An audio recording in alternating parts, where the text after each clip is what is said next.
Accounts Transactions. From the main menu, select Alt-V, Accounts. The Client Accounts Transaction Processing screen will display. Use this screen to navigate directly to receipts, refunds, and journal entry processes where the client reference can be entered to select the client.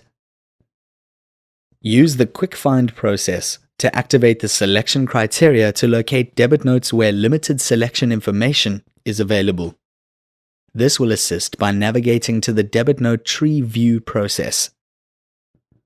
Select from these options to activate financial transactions: receipts, refunds, journal entries.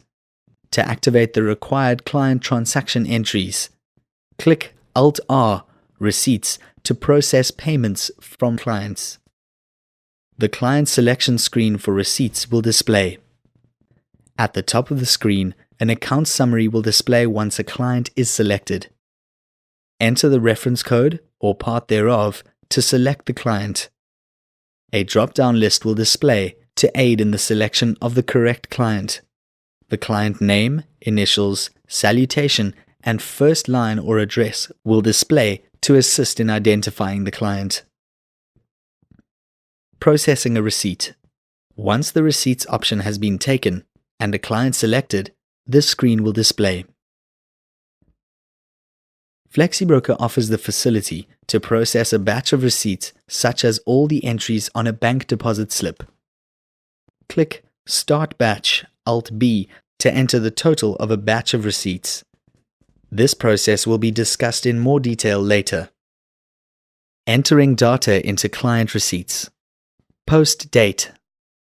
Enter the posting date for the receipt being processed.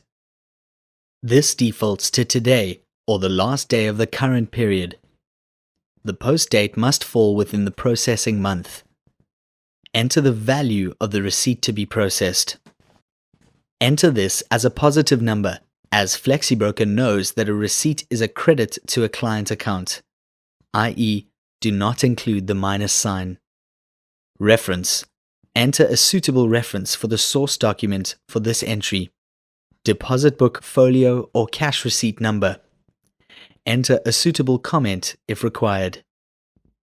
Click Allocate to Debit Notes, Alt-D, to display outstanding debit notes and to commence the allocation process. Aging is in accordance with debit note aging. Click Allocate to Unallocated, Alt-U, if the receipt is not to be allocated to debit notes at this time. The user will be required to age the receipt. Default aging is set to current. Cancel, Alt-E. This voids the entry after a warning from Flexibroker. View Client, Alt-V. This displays the Client Accounts Inquiry screen. Exiting from that screen will return to the receipt being processed.